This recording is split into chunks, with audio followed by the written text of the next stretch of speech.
हाँ, यहाँ से होना है। Character study Ratna ambition in the complicity ये अलग चीज।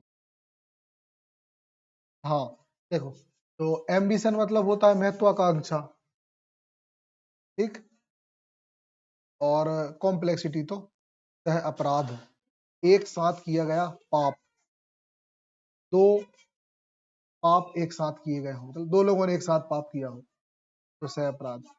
चलो, ड्राइव बाय एम्बिशन, हमारे इस कैरेक्टर रत्ना को क्या चीज लीड करती है?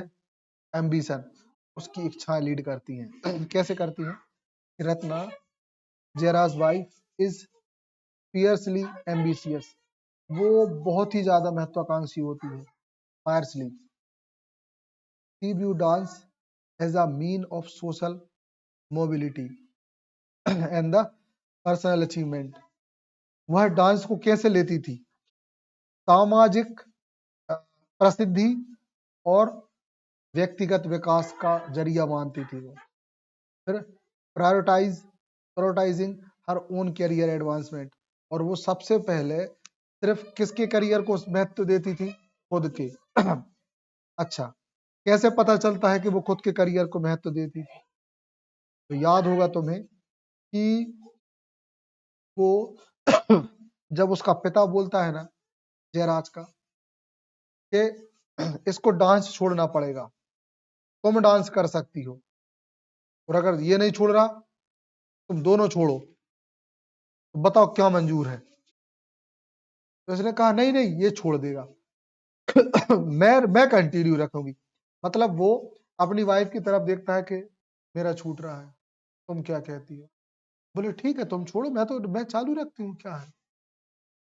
अच्छा, और ये धीरे धीरे उसको बंद करता है, तो ये क्या करती है? उसको डीमोरलाइज भी करती है। जब कभी भी डांस का कोई भी प्रोग्राम होता है ना, तो ये उसको देखने तक के लिए इनवाइट नहीं करती। हाँ, मैं ही हूँ। हाँ, उसको कभी पार्टिसिपेट नहीं करने देती, खुद ही पार्टिसिपेट करती है। मतलब खुद हस्बैंड से ही इसको ये मतलब गलत फीलिंग्स रखती है ना। Often at the expense of her husband's, her drive is complex and ruthless. मतलब एक तो ये इसका जो जो इसको जो चीजें ड्राइव करती है, इसको जो चलाती हैं, वो कॉम्प्लेक्स होती है, जटिल होती है, और दूसरी होती है रूथलेस। रूथलेस मतलब रूड। रूड मतलब खड़ूस या उल्टे सीधी, मतलब किसी भी प्रकार से दया की भावना ना होना, ऐसी चीजें करती है। ठीक। तो ये चीज हुई। ओके, फिर देख लें इंटरनलाइज्ड पैट्रियार्की।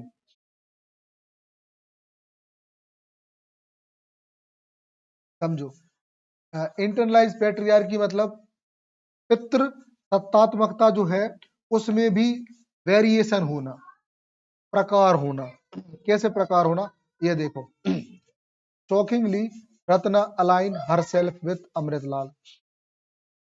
इस बात पे हमें ताज्जुब होता है कि जो रत्ना है वो अपने को अमृतलाल के साथ एडजस्ट कर लेती है, मतलब उसको उसके साथ वो मतलब अपने ससुर की बात मान लेती है।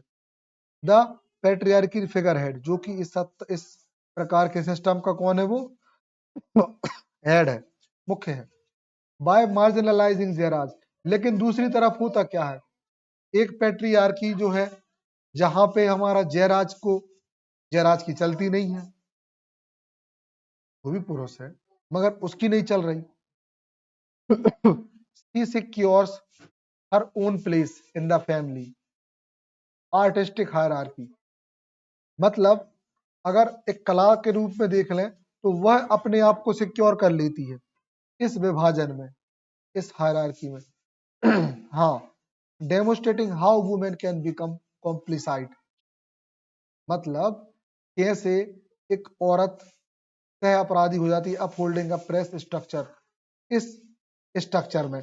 मतलब देखो यहाँ क्या बोल रहे हैं कि एक तो बाप तो गुनाह करता ही है जयराज को प्राण छुड़ा के, दूसरा गुनाह साथ में मिलकर वो और कर देती है, वो ससुर के साथ हो जाती है। आप कहते हो इसको डांस नहीं करना चाहिए, तो वो कहती है हाँ इसको डांस नहीं करना चाहिए क्योंकि मुझे मिल रहा है ना करने। अगर वो कहते दोनों को नहीं करोगे तो फिर भागते उल्टे सीधे। लेकिन यहाँ एक की बात बनती है तो ये कहती है नहीं नहीं आप रहने दो, आप क्या करोगे, मैं ठीक हूं। तो भेदभाव कुछ इस तरीके से होता है। अच्छा ठीक, अब देख लें मैनिपुलेशन एंड पावर। मतलब मैनिपुलेशन मतलब होता है किसी को बहलाना या फुसलाना, मैनिपुलेट करना। एंड पावर और ताकत। अब बहलाने फुसलाने का काम रत्ना ने कर लिया बहुत अच्छे से, और पावर का काम अमृतलाल कर रहे हैं। हर मैनिपुलेशन मतलब हर मतलब Ratna reveal the subtle often unseen power struggle within a marriage. इन दोनों की शादी होती है तो ये अपने हस्बैंड को कैसे भी क्या करती है, मैनिपुलेट करती है। अपन डांस करेंगे, हाँ आप बहुत अच्छा कर रहे हो, अरे आप बहुत अच्छे डांसर हो, हम दोनों मिलके बहुत कुछ करेंगे, है ना, ठीक है। और लेकिन एक तरफ इनकी शादी झटके भी ले रही। अच्छा झटके कैसे पैट्रियार्की सिस्टम में पिता की अक्सर ये डिमांड होती है कि आप अ, अपने जो वैवाहिक संबंध है उन पे ध्यान दो, परिवार की ये जिम्मेदारियां होती हैं, ठीक है। लेकिन इन लोग डांस के चक्कर में चिल्ड्रंस को अवॉइड करते हैं। चिल्ड्रंस को अवॉइड करना मतलब बच्चे पैदा नहीं करते। बहुत लंबे समय तक ये लोग क्या करते हैं, बच्चे पैदा नहीं करते। पिता को चढ़ छूटती है ना, डांस में लगे हो। अच्छा डांसर व्यक्ति की खासियत ये है कि डांस करोगे तो आप पेरेंटिंग नहीं कर सकते, पेरेंटिंग और डांस एक साथ नहीं हो सकती, स्पेशली फॉर वुमेन। तो इसलिए रत्ना तो भाई उसको तो डांस करना है, डांस करना है तो पेरेंटिंग कैसे होगी। अच्छा पेरेंटिंग के बाद फिर अगर आपके एक बार बच्चे हो गए तो फिर आप डांस कभी भी उतने अच्छे से कभी नहीं कर पाते, ऐसा होता है। और वो उनके लिए पॉसिबल होता है जो लोग बाकायदा प्रॉपर हेल्थ का ध्यान रखते हैं, मतलब हेल्थ का मतलब अपने उस पे सब चीजों पे नियंत्रण। अदरवाइज कहानी ये हो जाती है कि वुमेन्स बहुत फैटी हो जाती हैं, बहुत ज्यादा। इसलिए कोशिश करते हैं कि आप जितना है जिस समय हो जो एकदम कंट्रोल रहो, नहीं तो बाद में तो बहुत बुरी गति होती है ना। स्पेशली जो मतलब हेल्दी क्या बोलते हैं, ज्यादा लंबे हो, ज्यादा लंबी होती हैं उनकी हेल्थ बहुत ज्यादा वो हो जाती है मेडॉल और बहुत दिक्कत होती है। बुढ़ापे में सबसे पहले उनकी ही कमर झुकती है। हाँ ये फैक्ट है। नहीं हाँ हाँ नहीं। तो नहीं ये हमने नुकसान देखे हैं, तो इसलिए ज्यादा इच्छाएं नहीं रखना, जो नेचुरली जो मिलता है उसको प्यार करो। ये नेचुरल है तो नेचुरल सही देगा, कभी धोखे से इसके लिए प्रयास नहीं कर।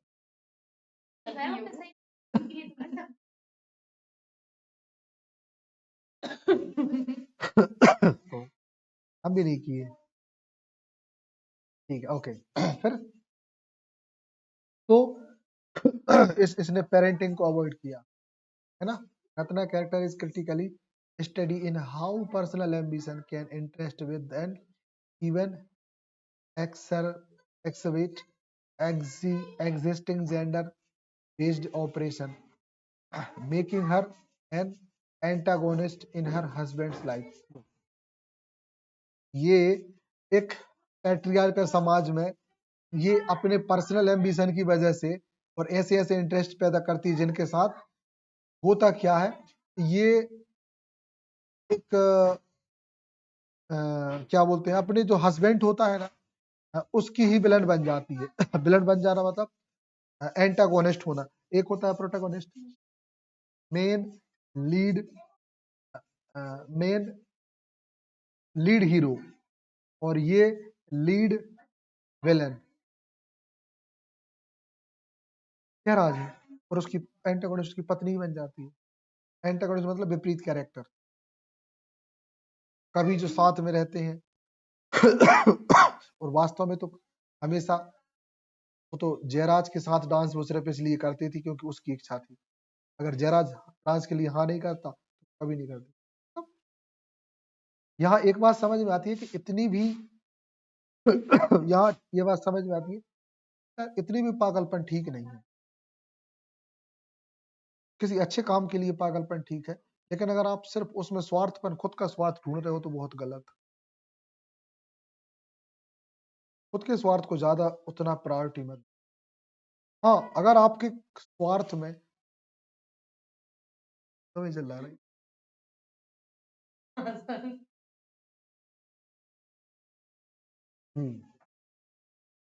Generational conflict and social change. Generational conflict मतलब दो जनरेशन की लड़ाई, के पिता के और उसकी, जयराज की। The play operates the microcosm of changing India. ये जो प्ले है भारत के दर्शन के सूक्ष्म चेंज को ऑब्जर्व करता है एंड और दिखाता है द ड्रामेटिक टेंशन, एक नाटकीय tension between the three distinct generation, तीन जनरेशन के बीच में। जयराज का पिता अमृतलाल, जयराज, और जब इनकी बेटी लता होती है तो लता के कैरेक्टर को भी यहाँ दिखाया गया है कि कैसे वो अपनी माँ के सपने को नेग्लेक्ट करती है, क्योंकि उसकी माँ उसके लिए सब कुछ करती लगा देती है, पूरी जान लगा देती है। लेकिन होता क्या है, कहते हैं जैसा भरोगे वैसा पाओगे।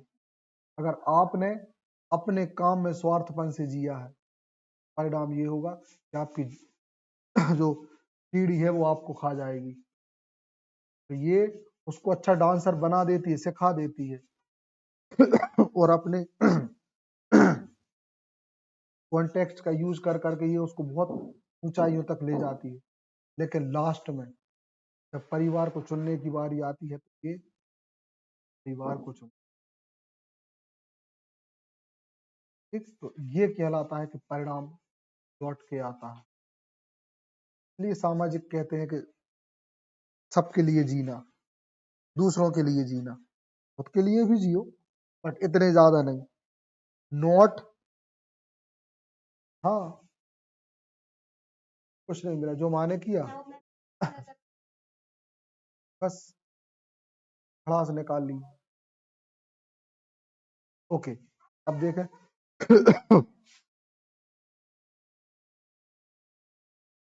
अमृतलाल ट्रेडिशनलिज्म। अमृतलाल का जो रूढ़िवादिता है वो, तो रिप्रेजेंट द रिजिड एडरेंस रिजिड मतलब कठोर, एडरेंस मतलब अनुपालन। तो उसको ऐसे रिप्रेजेंट किया गया और उसके सोसाइटल स्टेटस, मतलब अमृतलाल को कठोर नियम कानून वाला बताया गया। ओके, फिर मतलब उसके स्टेटस को, उसके ट्रेडिशन को and the stabilise gender hierarchy, और समाज में स्थापित जो सामाजिक जो लिंग आधारित वर्गीकरण जो है उसको दिखाया गया। ठीक, फिर हिज वर्ल्ड प्रायोरिटाइज, उसकी जो दुनिया है वो किस चीज को प्रायोरिटाइज करती है, represent respectability over individual passion. तो ये इंडिविजुअल पैशन को करती है। कैसे इंडिविजुअल के पैशन को, मतलब अमृतलाल कहता था कि मैं चाहता हूं कि पुरुष ये करे, पुरुष वो करे, और पुरुष को पुरुष का ही काम करना चाहिए, महिलाओं का नहीं, और महिलाओं को महिलाओं करना चाहिए, पुरुषों का नहीं। वो इस चीज के बिल्कुल पक्ष में था और कहता था कि जो जिसका काम है वो करो, एक दूसरे के में मत घुसो। ऐसे नियमों को मानने वाले थे हमारे अमृतलाल नागर। ठीक, हाँ ये अमृतलाल नागर, हमने नाम सुना है ये बहुत इसलिए। अमृतलाल नागर तो नहीं। हाँ हाँ, नहीं अमृतलाल नागर एक पर्सन है, शायद कोई डांसर ही है फेमस, जहां तक हमें याद है, क्योंकि डांसर लोगों के पीछे नागर शब्द देखा है। एक व्यक्ति है अमृतलाल नागर शायद। क्या पता कौन है, डांसर है कि कुछ और, मगर है, हमने पढ़ा है। चलो इसके बाद देखें कल्चरल वर्सेस इंडिविजुअल फ्रीडम, सांस्कृतिक और व्यक्तिगत आजादी। A core tension lies in the struggle between preserving an inherited cultural identity and the deeply felt need for personal and emotional liberation। यहाँ पे हमें इस कहानी के कोर में एक संघर्ष दिखता है, जो कल्चरल आइडेंटिटी का जो संकट है उसको बहुत गहराई से फील करते हुए दिखाया गया, और उसकी आवश्यकता को किस चीज के लिए, व्यक्तिगत और इमोशनल लिबरेशन, व्यक्तिगत और क्या बोलेंगे इमोशनली आजादी के लिए दिखाया गया। तात्पर्य ये है कि संघर्ष का रीजन ये था कि कोई भी व्यक्ति खुद के मन को सुकून आजादी दे सके, इस बात के लिए संघर्ष था। रत्ना चाहती थी कि मुझे आजादी, मैं डांस मुझे आजादी क्यों मिले, मतलब मुझे डांस क्यों सीखने मिलना चाहिए, इसके लिए वो संघर्ष करती है, क्योंकि डांस सीखना उसका पर्सनल और इमोशनल आजादी का मतलब उसका ड्रीम था। हर कोई चाह रहा था, तीनों ही अपनी अपनी तरफ से चाह रहे थे। फिर देख लें जयराज जयराज एंड रत्नाज एस्पिरेशन, जयराज की और रत्ना की आकांक्षाएं। Embody the modern Indian middle class that seek individual success and artistic expression, yet remains entangled in the social constraints of the previous generation।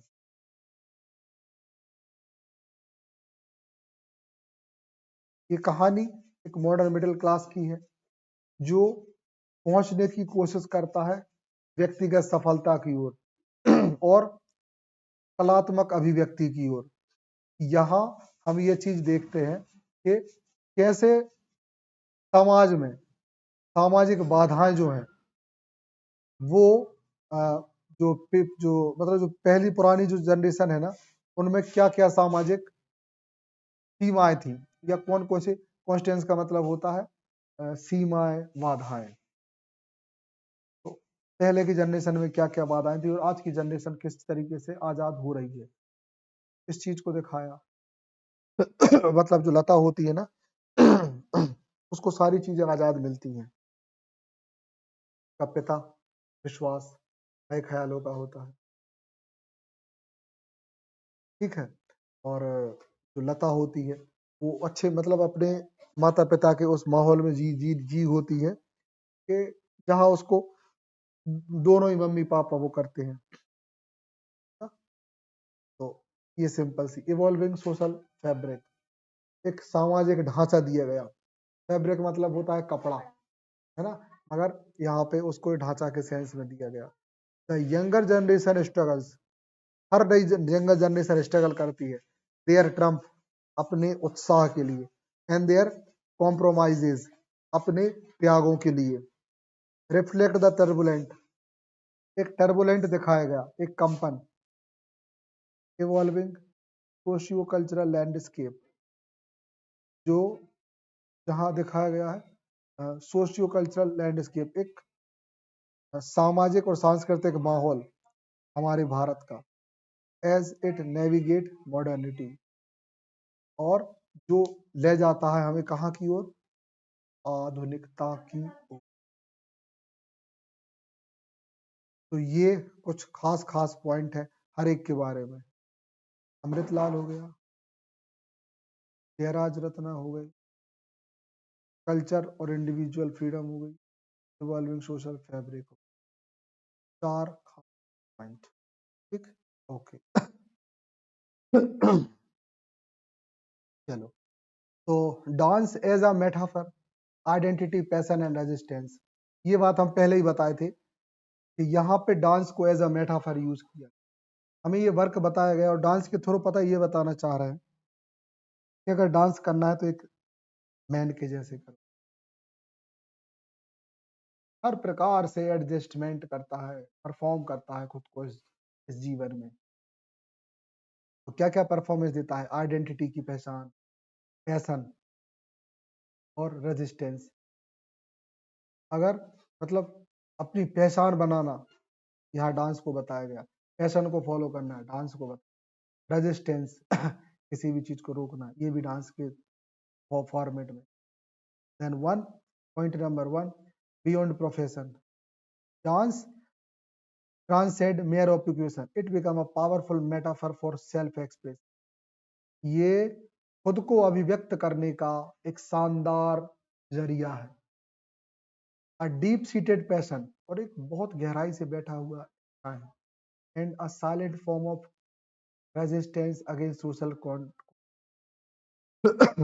और समाज जो नियम कानून बंधे हैं ना, उनके विरोध में जाने का, उनके खिलाफ जाने का ये शानदार तरीका है। मतलब समाज में जो नियम है, उन नियमों के खिलाफ जाने का। कैसे खिलाफ जाने का? समाज ने नियम बांध के रखे कि पुरुष ये नहीं कर सकता, पुरुष वो नहीं कर सकता। तो यहाँ हमारे जयराज डांस का सहारा लेते हैं कि मैं करके दिखाता हूँ, तुम लोग होते कौन हो चीज को। तो समाज का एक छोटा सा विरोध, मतलब इस दुनिया के अगेंस्ट खड़ा होना, ये बहुत बड़ी बात है। जैसे कल या परसों अपन लोग चर्चाएं कर रहे थे बहुत सारी चीजों पे कि समाज में रूल्स फिक्स हैं, समाज में हर चीज धीरे से चेंज आई है, समाज में हर चेंज पे लोगों ने ऑब्जेक्शन उठाए। शुरुआत सती प्रथा से हो जाती है, सती प्रथा को एक पवित्र कर्म माना जाता था, तो कितना बुरा लग रहा। आज जो चल रहा है ना, एक समय बाद आगे की जनरेशन इसको देख के हंसेगी। हमारे समाज में जो ढकोसलेपन बैठ जो नियम फैले हैं ना, तो देख के आने वाली जनरेशन हंसेगी, बहुत हंसेगी। हाँ, हाँ, हाँ। तो इन नियमों से लोग हंसेंगे, है ना? किन चीजों से हंसेंगे? जैसे अपने यहाँ समाज में चल के लड़की की शादी हो रही, वो लड़के के घर जा रही, आगे वाली जनरेशन हंसेंगी इस बात पे, कहेंगी है यार मम्मी, यार दादी, यह कौन सी बात है जो कहा हो तुम, और कैसे हो, क्या होता ऐसे होता नहीं खाओ। अच्छा, ये उल्टे सीधे पूजा पाठ ऐसा भी होता है, जो कहा छोड़ो जाते। पता नहीं कहा हो तेरे तो क्या आएगा बात ना? क्योंकि भारत में ये लड़की की शादी हस्बैंड के घर जा रही, अरे भाई अपने चिल्ड्रंस को ऐसे पालो, अपनो काम करा भी, अपनो खुद को घर बनाए। दो लोगों की शादी हो रही, दो में से कोई एक घर डिसाइड करके रह लो। हाँ, तो इतना ही। हाँ, दो में से दो ही अपनो अपनो काम करो, जो पसंद आ रहा हो कोई एक घर ले लो, और एक परिवार के दो घर भी तो होते हैं, दो घर भी रखो, तो तुम्हें बाप में तारी तक इतने रहने इतने रह लो। अच्छा, अब बात करें से तुम्हारे भैया बहनों की, तुम्हारे भैया बहन भी काय को जरूरी है कि इतना ही बाप है कि बाप छाती पे हो रहा भूंजत रहे। ऐसा कौन सा हक होता है कि बाप है पे पूरो से उन्हीं को हक हो? भाई यहाँ नियम ये होना, बाप ठीक है तुम कंबाइंड फैमिली में रह रहे, लेकिन जैसे ही बाप को, मतलब बाप को करना क्या है, सब बच्चों देखो सरकार इस बात को फॉलो करती है, और सरकार करती है फॉलो कैसे? सरकार ने कह दिया कि हर घर में भी, हर उसमें जमीन में एक लड़की का हिस्सा भी होगा, सरकार दे रही। उसका उसका नियम भी यही है, उसका रीजन भी यही है कि ताकि लड़की को जरूरी नहीं है कि दूसरे घर जाए, अगर वो यहाँ रहना चाहती है तो अपने हस्बैंड के साथ रहे, इसलिए वो हिस्सा है। और लड़की को ये भी ना कहे कि लड़का जमाई बनकर रह रहा हूं। हाँ हाँ, तो वो भी कभी चैलेंज ना करे। हाँ, सरकार देखो, मतलब मतलब सोचो, सरकार ने पूरी व्यवस्था करके रखी है आगे तक की, इंटेलिजेंट लोग बैठे हैं, उन्हें पहले ही दे के रखो है। अच्छा, बाप को सब बच्चों को बराबर बांट देना चाहिए, सब अपने आजाद रहो, कोई जनक है कोई से बोए ते आओ है बेटा ही रोको, अपने रहो, ये है नियम उसका। इसलिए तो लड़कियों को जमीन देने का प्रावधान कर दिया। तो नियम यही है भाई, जरूरी नहीं लड़की हमेशा घर छोड़ के ही जाए, लड़का भी आ सकता है। अपन तो इन चीजों को बिल्कुल बिल्कुल भी फॉलो नहीं करते, कभी भी हो कोई भी हो, भाई कहीं भी रहो ना, तुमरो घर तुम जा रहे, तुमरो काम जाना, तुम जैसे रहने रहो घर, तो कोई बुराई की बात थोड़ी। दो ही जने बाप, मैं तारी की मदद करने, दो ही मिलकर करो, लड़का भी देख लड़कियां भी देख, सबका हक है। रही बात लड़के के माँ बाप की, तो उनको भी सेम तरीके से नियम फॉलो करना है। अगर है इनकी इच्छा वहां घूमाओ भाई, वहां घूमाओ, उनको यही बुला लो। कौन की? नहीं तो हम कहते रहे उनको भी यहाँ ले आओ, अगर इच्छाएं हैं। और नहीं तो हम ये मानते हैं कि आप लड़के लड़की को अगर बराबरी से रहना है तो आप दोनों, लड़के को भी अपना वो आप त्याग सकते हो। और एक बात बता दें, आचार्य प्रसाद ने बहुत अच्छी बात कही, किसी ने उनसे पूछा, सुनना तो एक चैलेंजिंग बात उसका जवाब उन्होंने दिया, और बिल्कुल सच बताना। हम सुनते कब से? आपसे नहीं है, बहुत पहले से मानते हैं हम।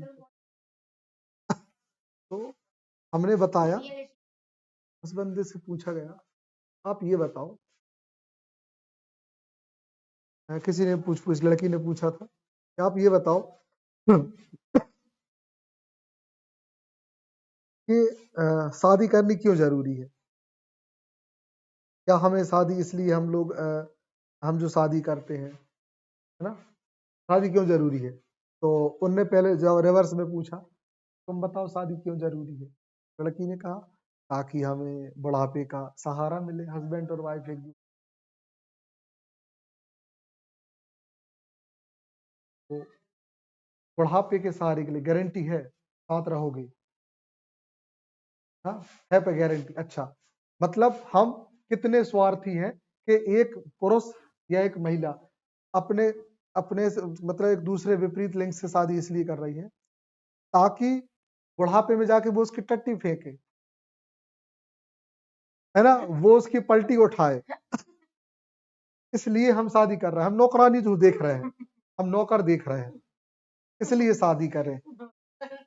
गारंटी है बुढ़ापे की? है कोई गारंटी बुढ़ापे की? नहीं है। रास्ते में ही छोड़ के चले जाए? नहीं है। क्यों कर रहे हो? क्यों कर रहे हैं? हाँ, इस चीज की इस चीज। और वैसे भी उसने कहा कि बुढ़ापे में सच बता दे, सच ये होता है कि आपका ख्याल कोई नहीं रखता, आपको अपना ख्याल खुद ही रखना पड़ता है। आपको पानी देने के लिए बहुत लोग हो जाएंगे अगर आपके पास मुद्राएं हो, है ना, कोई भी आपको फॉलो कर पाएगा।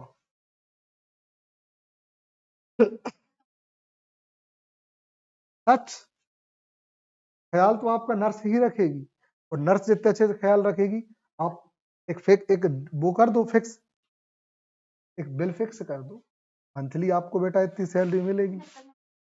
हाँ, मैं मरता नहीं हूँ जब तक। इच्छा है नर्स को बदलते रहो, आपको कोई दिक्कत है, पूरे जीवन ख्याल रखेगी। पहले की वाइफ की बात अलग है, वो तो झुक झुक के बिल्कुल त्यागी थी। आजकल बहुत हॉट है, आजकल ड्रम चल गया। ठीक है ना। आजकल की महिलाएं नहीं सहती, जब नहीं सहती तो वो चीज ही ना पालो। ना पुरुष सहते हैं ना महिलाएं सहती हैं। जरा सी बात पे आग उगलने लगती है तो फिर तो बुढ़ापे पे पानी देना तो बहुत दूर की बात। अभी जो बूढ़ों को हम देख रहे हैं जिनको पानी मिल रहा है, उनको पता है किनको मिल रहा है? जिनकी पत्नियां अनपढ़ थी और जिनने सर्वे सर्वा ही अपने हस्बैंड्स को मान लिया था, वही औरतें अपने हस्बैंड को अभी पानी दे रही हैं, अभी उनकी सेवाओं में लगी हैं।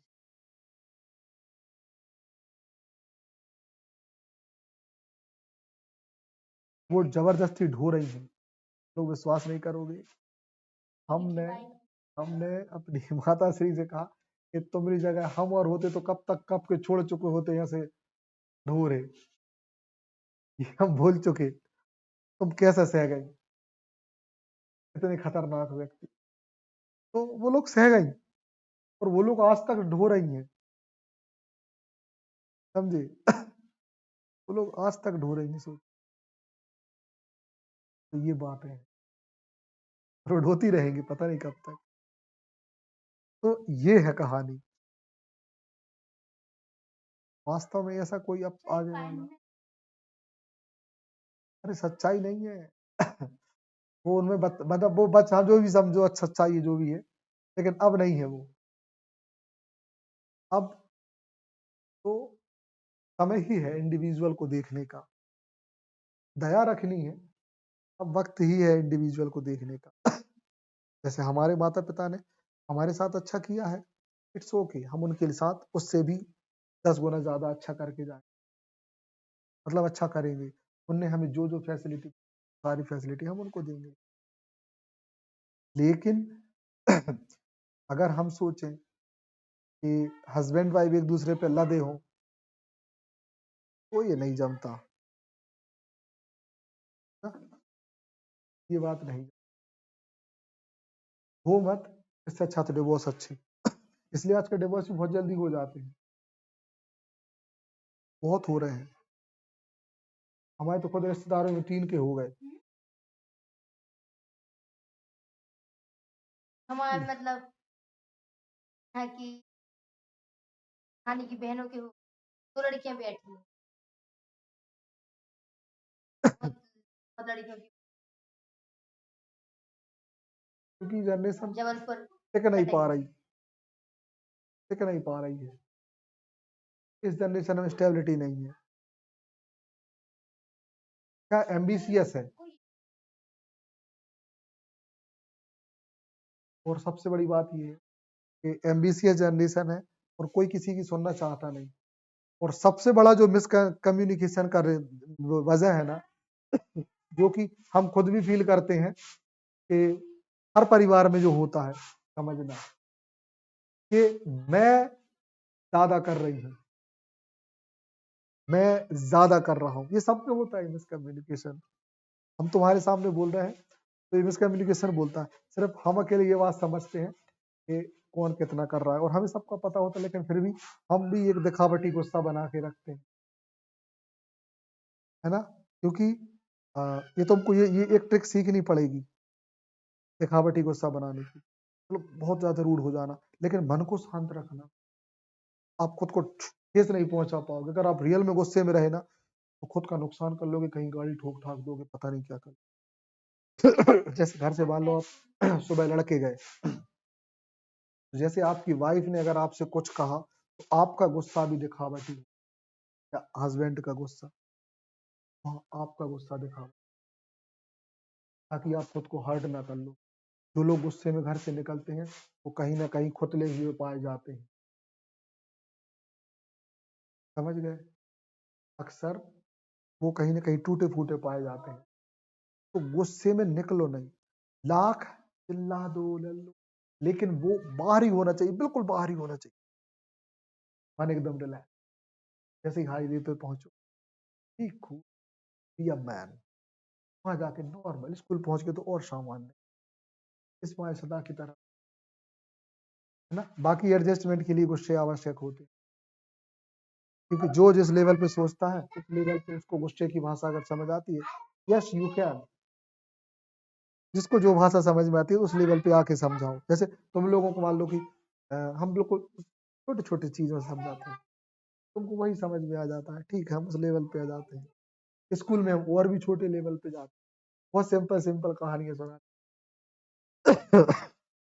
तो लेवल पे आके रहना चाहिए, कोई गुस्से है के लेवल पे आके खाओ, बट आपकी एक ओरिजिनल फिगर होना चाहिए, वो सब बाहरी होना चाहिए, आप उस ओरिजिनल फिगर को कोई टच ना कर सके, बिल्कुल शांत कूल मैन।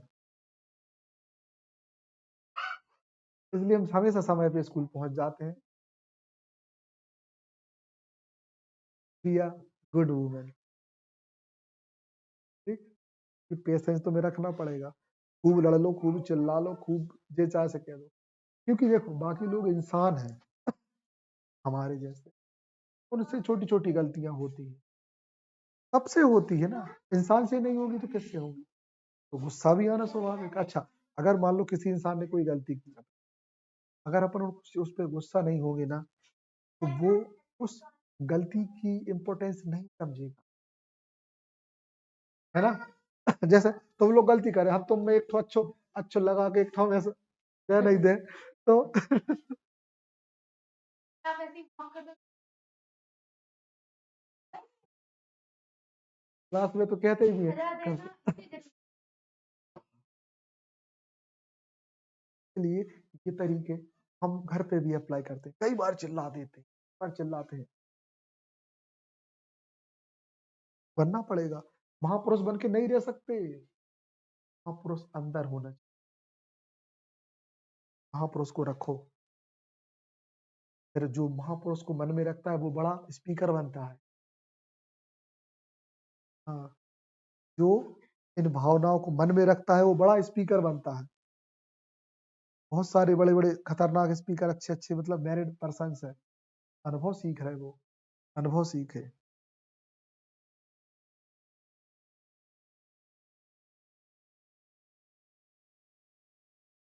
आचार्य प्रशांत की, हाँ, अनुभव है उस व्यक्ति ने। सुनो, तो अनुभवी ऐसे नहीं बनते, भोग के बनते हैं, उस बंदे ने भोगा होगा, वो हर सामाजिक से, ये लोग सब समाज को भोग के निकले हैं, 50 साल के हैं लगभग, जिनने 40-45 की उम्र तक, तब ना इनकी बात प्रैक्टिकल लगती है। वो ही अनुभवी हमें बनना, और वो बहुत अच्छा काम कर रहे हैं कि अपने अनुभव शेयर कर रहे हैं, ताकि जनरेशन गाइड हो सके।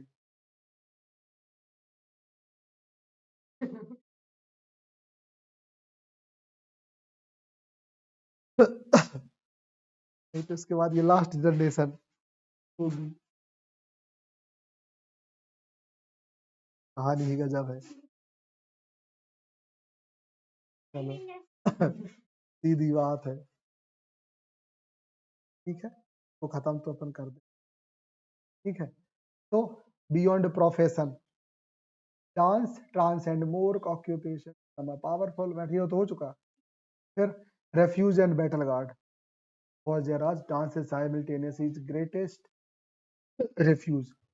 डांस किसी को मना करने का एक तरीका भी है, देखो, harsh reality of his life, जीवन की, द प्राइमरी बैटल गार्ड, युद्ध में जैसे प्रारंभिक रूप से बचाने का जो हथियार होता है ना, where he fight for his sense and self identity, तो उससे बचाने का तरीका भी डांस है। जब आप खुद से लड़ते हो ना, तो खुद से आपको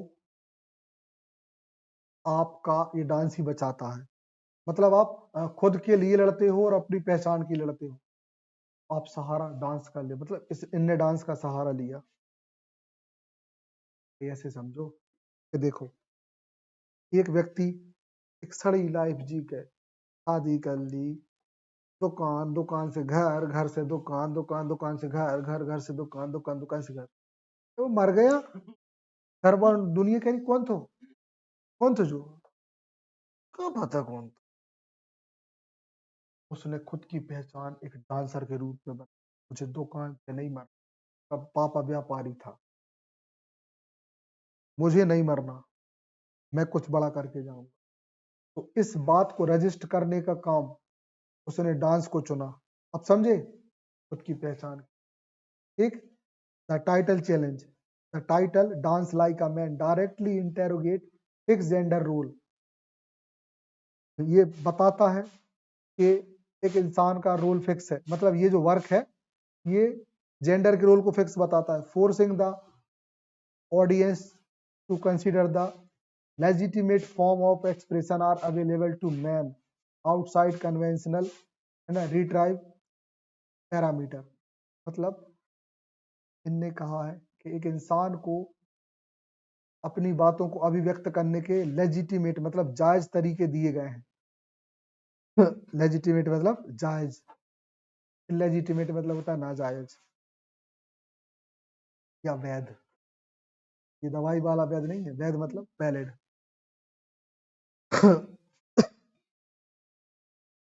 तो